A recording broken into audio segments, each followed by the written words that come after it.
Yang pasti prioritas kami sesuai dengan arahan Mas Pram dan Bang Dul itu merealisasikan dan mempersiapkan yang mana janji-janji gubernur, aspirasi masyarakat ketika beliau berdua turun kampanye. Iya, yang pasti kalau untuk sekolah gratis kita prioritaskan untuk anak-anak yang perekonomiannya di bawah. Arahan Pak Pram itu bagaimana warga Kampung Bayam ini mendapatkan kehidupan yang jauh lebih baik. Pak Ahok itu ngajarin ke saya tuh di awal pelayanan masyarakat sih, pengaduan masyarakat. Jadi kalau mau ada hati mau melayani masyarakat pasti nggak akan stres gitu. Nah, kalau misalkan dari Mbak Ima sendiri kan sebagai wakil ketua DPRD gitu di fraksi PDIP, bukan tergabung dalam Kim Plus untuk sementara ini. Nggak tahu kalau nanti ya. Gitu, itu ranahnya petinggi-petinggi. Tapi ada ekspektasi ke arah sana?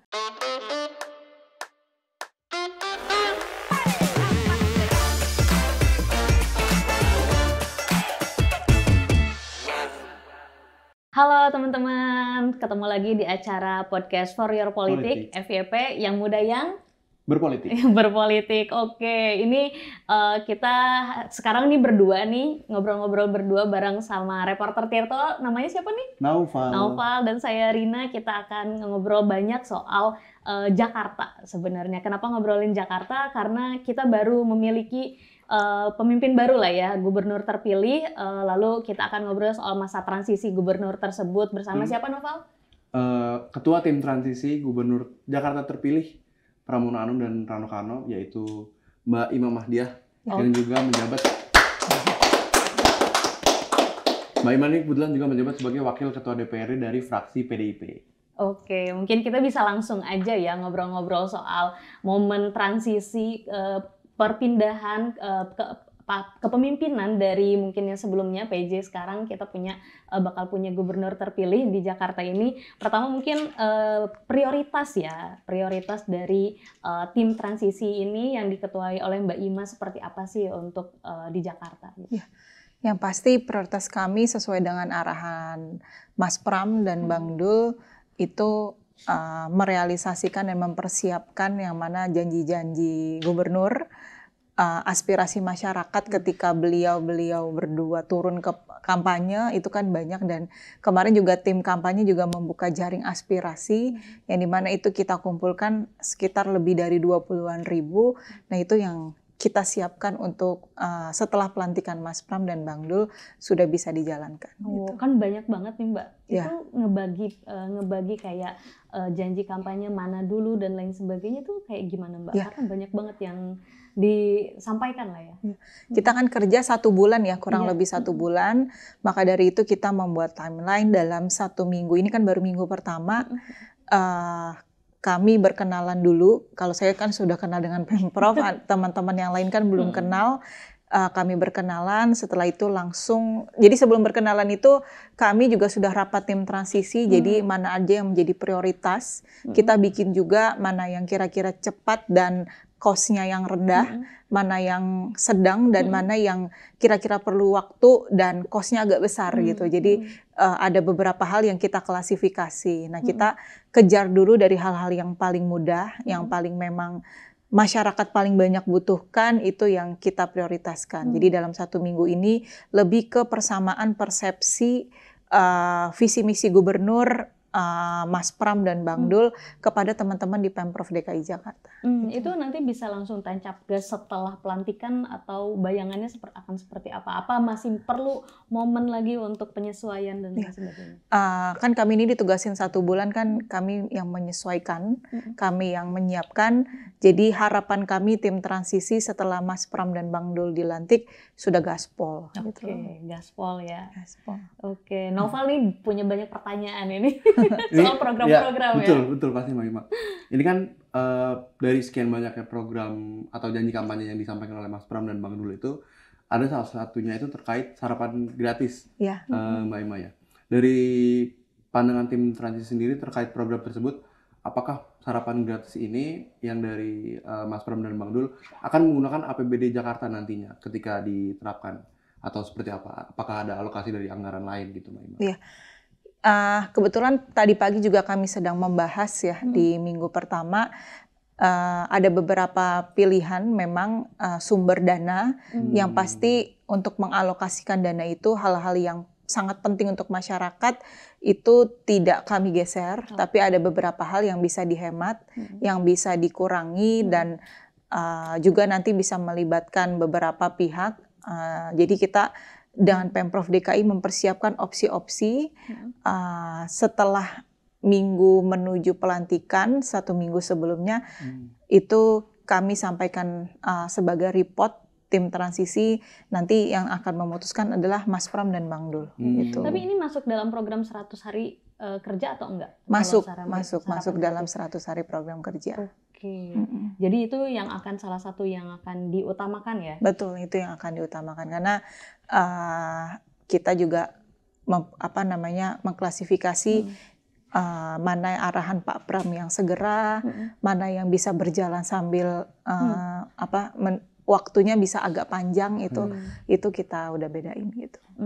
Oke, tapi ini bakal berbarengan berjalan dengan program MBG, mekanismenya seperti apa sih? Karena mirip-mirip kan ini sarapan gratis, pemerintah pusat punya program MBG gitu. Seperti apa? Yang pasti kan kita sama-sama untuk memberikan yang terbaik untuk anak-anak sekolah gitu. Tapi kami juga kemarin sampaikan kepada dinas pendidikan jangan sampai nanti bentrok gitu. Jangan sampai makan bergizi gratisnya dikirimnya pagi gitu. Jadi mubazir kan, jadi double. Nah, jadi nanti dinas pendidikan yang memang mereka yang akan mengatur dan arahan dari Mas Pram dan Bang Dul, kita juga untuk mengajak kantin-kantin sekolah, UMKM yang di sekitar sekolah, juga dengan catatan harus lulus dengan uji dari Dinas Kesehatan kelayakan dari ahli gizi, itu pasti akan dilibatin semuanya itu. Berarti kalau dari tim transisi sendiri Mbak ya, apakah kepikiran untuk atau membuka opsi untuk mengajak BUMD Jakarta mengalokasikan anggaran mereka masing-masing gitu untuk program sarapan gratis? Kalau untuk BUMD sih kita belum ada opsi ke sana, tapi ada beberapa hal yang memang perlu dihemat atau mungkin tambahan dari mana gitu, sedang dibikin opsinya sih. Tapi nanti kenapa belum bisa saya sampaikan saat ini karena itu ranahnya Pak Gub dan Pak Wagub terpilih. Yang jadi fokus kalau di 100 hari pertama ini selain sarapan gratis, apalagi Mbak Ima? Ya, yang paling kelihatan paling banyak di laporan jaring aspirasi mengenai KJP KJMU itu yang sedang kita benahi dari sistemnya, regulasinya. Ada hal yang memang sangat perlu diperbaikin, juga termasuk tebus ijazah itu yang yang kita sedang rumuskan bagaimana caranya biar ke masyarakatnya bisa berdampaknya lebih luas gitu. Berarti jadi fokus utama justru di ini ya, kartu-kartu ini. Iya, karena itu yang dari 20 ribuan jaringan aspirasi pasti itu yang yang dikeluhkan kepada masyarakat. Selain itu juga lansia. Makanya Pak Pram memberikan arahan kepada kita itu banyak sekali KJP, KJMU lansia itu yang sistem harus diperbaikin dan jangan sampai salah sasaran. Makanya kita rumuskan itu dulu dan mungkin di minggu kedua sudah kelihatan timeline dan juga berapa biaya yang dibutuhkan untuk program-program ini semua gitu. Oke. Berarti Mas Pram ini kan menjanjikan bahwa KJP itu akan terus dilanjutkan Mbak Ima ya? Betul. Mengingat saat zaman eranya Pak Heru Budi atau Pak Teguh itu kan masih belum ada kepastian apakah KJP ini akan dilanjutkan atau enggak gitu. Iya, pasti janji Pak Pram dan Bang Rano itu KJP tetap dilanjutkan. KJMU juga, tapi dengan catatan harus tepat sasaran. Dan regulasinya itu nanti ada perubahan sedikit. Jika memang Mas Pram dan Bang Dul setuju, maka itu yang akan dijalankan. Gitu. Tapi perubahan-perubahan itu belum bisa saya bocorkan karena dikit. Nggak ada teasernya. Pokoknya intinya mahasiswa pasti happy. Gitu. Upgrading dari periode sebelumnya atau seperti apa nih? Iya, pasti kita upgrade. Pasti kita kan nggak mungkin downgrade. Kita upgrade hal-hal yang masih kurang, yang ternyata regulasinya harus berubah, itu sedang kita duduk bareng gitu sama Pemprov. Kalau dari jaring aspirasi apalagi nih yang diminta disegerakan? Ya itu operasional RT RW, juga termasuk CCTV, juga termasuk banjir, itu yang memang dan macet gitu-gitu itu yang memang sedang digodok bersama sih. Jadi sebenarnya ya janji-janji Mas Pram sama Bang Dul itu kan yang memang tidak muluk-muluk ya, yang memang masalah ini yang memang harus dituntaskan dari rumah keluar rumah, mereka berjalan, itu sebenarnya harus dituntaskan. Jadi secara khusus memang ini masalah yang memang sudah sehari-hari, yang memang harus dibenerin gitu sih. Aku mau tanya soal yang program sekolah gratis juga nih, karena maksudnya tuh tadi memang banjir, kemacetan dan lain sebagainya, tapi kalau nggak salah kemarin juga sempat menyampaikan soal program sekolah gratis gitu. Itu apakah seperti apa mekanisme programnya dari APBD juga kah? Atau misalkan nanti apakah akan ada percontohan atau sekolah-sekolah tertentu yang dipilih gitu, rencananya itu seperti apa? Nanti kita pasti kan bikin beberapa opsi ya, memang sudah dalam pembahasan. Itu kembali lagi nanti ranahnya Mas Pram sama Bang Dul. Kita hanya mempersiapkan yang khususnya kriteria regulasi, jangan sampai juga tidak tepat sasaran, jangan sampai juga nanti siapa sih orang-orang yang mau kita kasih sekolah gratis, itu kan harus clear, dan landasan hukumnya juga harus clear, dan juga berapa orang yang akan kita bantu, dan ada beberapa hal-hal yang belum bisa saya bocorkan nanti beberapa sekolah, karena sekolah swasta ini kan juga sebenarnya kan dibawa kendali Dinas Pendidikan, tapi benar-benar harus kita harus kita cross check dengan dari biayanya gimana, karena kan ini menyangkut dengan biaya gitu, jadi masih dalam bentuk kajian. Tapi dalam target dalam 2 minggu ini harusnya bisa selesai. Tapi tetap yang diutamakan di KJP dan KJMU terlebih dahulu. Iya, yang pasti kalau untuk sekolah gratis kita prioritaskan untuk anak-anak yang perekonomiannya di bawah. Gitu. Oke. Nah ini kayaknya ada janji kampanye berikutnya itu kan masalah Kampung Bayam ya.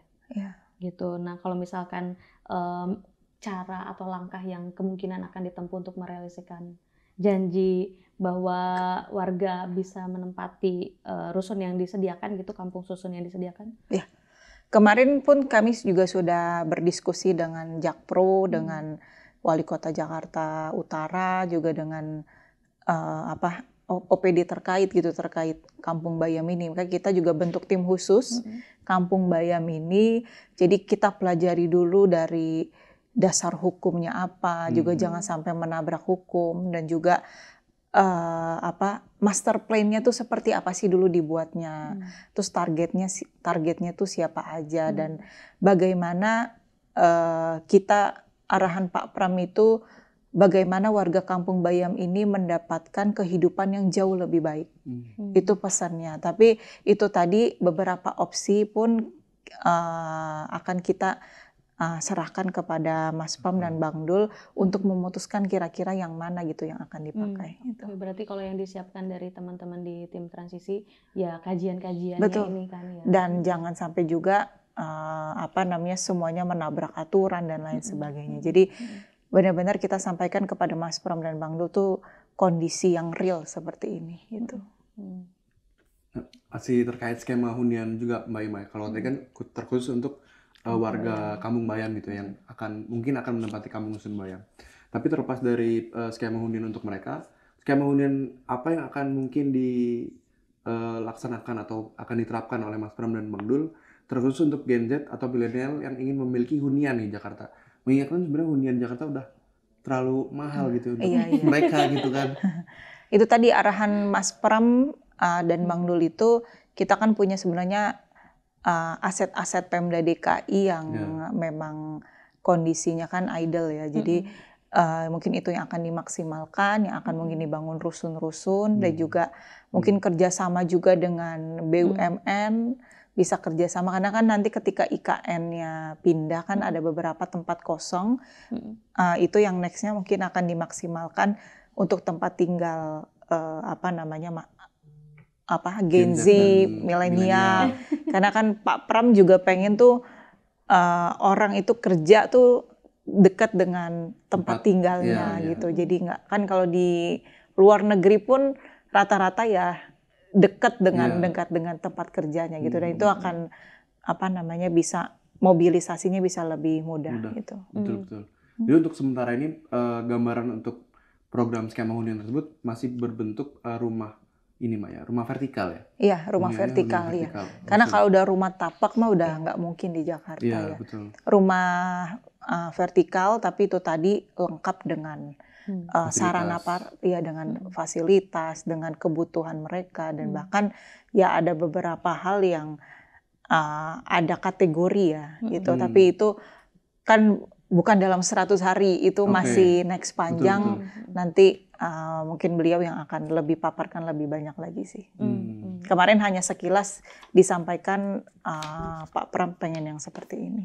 Iya. Oke, tapi kalau misalkan yang ini program terkait ini kayak DP 0% atau 0 rupiah kemarin, itu akan dilanjut atau enggak, atau totally different kebijakan untuk soal program hunian? Belum ada belum ada omongan dari Pak Pram juga. Belum ada omongan soal DP 0% gitu. Jadi yang pasti Pak Pram itu beliau tidak pengen nabrak aturan juga kira-kira masyarakat ini mampunya berapa sih gitu. Jadi kita sampaikan dengan ya realnya seperti ini gitu. Tantangannya apa sih kalau untuk di tim transisi untuk menyiapkan perubahan atau kajian dan lain sebagainya ini di Jakarta? Karena baru perubahan juga kan status dengan daerah khusus Jakarta gitu. Selama ini sih kita terima kasih juga sama Pemprov DKI karena sudah sangat membantu kita.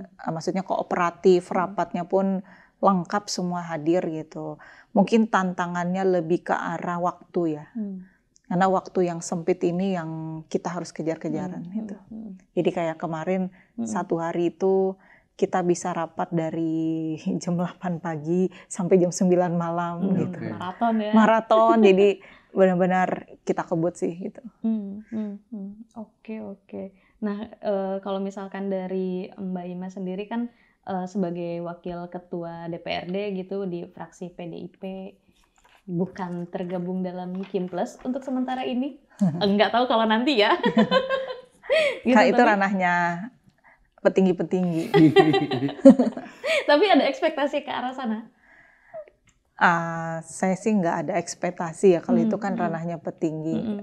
Kalau saya yang secara pribadi yang penting kita kerja aja, kerja yang benar, itu aja sih. Dan di DPRD juga walaupun PDI sendiri gitu, tapi teman-teman juga ya teman lah sama kita, suportif, dan bahkan mereka banyak yang WA, Ima kita siap dukung tim transisi gitu-gitu lah. Jadi ya kita juga berteman baik gitu sama semuanya, jadi nggak yang gimana-gimana. Dan saya juga ada hal-hal program-program yang selama ini didengungkan di DPRD DKI juga saya sampaikan kepada teman-teman Pemprov ketika saya jadi ketua tim transisi gitu. Jadi ya mudah-mudahan setelah ini juga pasti teman-teman yang lain DPRD senang karena ini ranahnya untuk rakyat juga, untuk konstituen mereka masing-masing itu sih. Oke, kan suka ada kekhawatiran kan Mbak Ima karena bukan Kimples gitu, PDI sendirian gitu di Jakarta, apakah kayak dipersulit dan lain sebagainya gitu. Kalau di DPRD nggak ada Kimples, nggak ada PDI, kayaknya udah ya biasa aja sih, kayaknya nggak ada. Kalau saya sih pribadi saya ngerasa nggak ada sekat. Jadi ya kita kenal sama personalnya gitu sih, dan ya pimpinan DPRD juga kita juga baik ya, maksudnya hubungannya baik, nggak ada Kimples atau apa, semua di sini satu DPRD gitu. Karena kalau kitanya ribut-ribut nanti berantem sendiri gitu sama DPRD kan jadi nggak bagus ya. Berarti karena kembali lagi Mbak Ima, karena PDIP ini merupakan fraksi yang dalam tanda kutip sendiri gitu ya. Dari fraksi lain tuh apakah ada kemungkinan akan mengintervensi program-program prioritasnya dari Mas Pram dan Bang Dul gitu? Iya. Kalau saya karena kan saya sebagai DPRD juga ya. Kalau sebagai yang juga ketua tim transisi, saya lihat ya program-program ini juga pasti didukung sama teman-teman juga, karena ini aspirasi teman-teman gitu. Menurut saya ya, karena ini juga teman-teman sering nyampaikan ketika di rapat pasti saya yakin teman-teman akan setuju. Karena kalau nggak setuju yang dilawan bukan kita, pasti kan rakyat yang dilawan gitu. Betul. Itu sih. Oh, itu sebabnya diambilnya dari hasil jaring aspirasi juga. Betul, jaring aspirasi kan juga teman-teman kan sering juga di rapat dengan Pemprov kan laporannya ini sama sebenarnya, tapi itu tadi kita merumuskan yang terbaik untuk masyarakat Jakarta. Oke, berarti ini juga masih dalam masa sembari konsolidasi juga, maksudnya di teman-teman DPRD untuk mendukung program-program demi kesejahteraan rakyat ini. Betul, gitu. betul. Saya yakin teman-teman DPRD kalau hubungannya untuk kesejahteraan rakyat pasti dukung. Oke. Nah, kalau misalkan di sini kan ada beberapa aturan produk hukum yang sampai sekarang belum berjalan ya Mbak Ima ya. Kayak Pergub nomor 31 tahun 2022 soal RDTR dan RPD gitu. Ini apakah akan dijalankan atau Mbak Ima punya pandangan tersendiri soal Pergub tersebut? Nanti akan seperti apa? Itu masih dalam pengkajian ya, masih dalam pengkajian. Nextnya kan pasti kita mau ada perapihan ya, juga letak Jakarta, karena kan nanti juga Pak Pram 3 bulan setelah dilantik itu kan harus rumuskan RPJMD. Jadi itu yang 3 atau sampai 6 bulan ya sekitar itu. Nah itu mungkin nanti akan dirapatin kembali. Di dalam RPJMD-nya itu apakah akan tertuang juga janji kampanye yang kemarin itu Mbak Ima atau gimana? Ya ada dalam masuk. Oke. Nah ini sedikit sebenarnya aku, karena Mbak Ima ini salah satu politisi perempuan muda. Kalau misalkan teman-teman muda ini penasaran gitu, ini salah satu sosok menurutku yang dari tahun 2010 ya Mbak Ima ya. Maksudnya dari zaman kuliah itu mengikuti Pak Ahok kalau nggak salah ya. Betul. Mengikuti Pak Ahok gitu untuk sampai akhirnya terjun menjadi politisi gitu.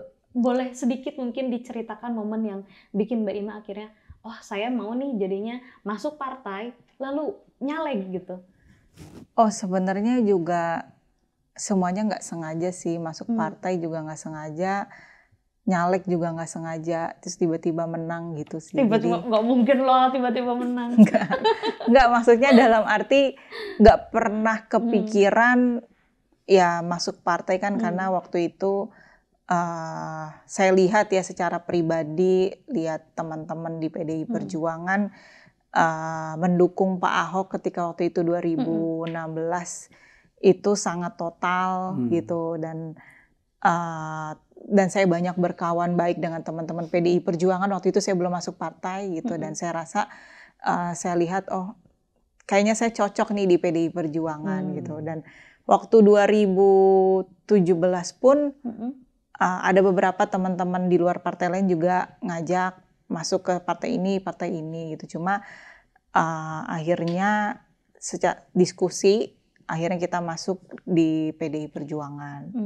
Nah setelah itu di PDI Perjuangan pun awalnya ya cuma ini aja sebagai pengurus PDI Perjuangan, nggak ada niat mau nyalek. Bahkan saya tuh masih wawancara calon-calon caleg waktu itu. Jadi saya nggak daftar gitu. Cuma waktu itu di dapil saya itu kurang kuota perempuan. Kan saya rumah di selatan. Ini kan yang kurang perempuan di barat. Ya akhirnya ketua saya tuh Pak Adi Wijaya, Pak Aming, saya biasa manggil.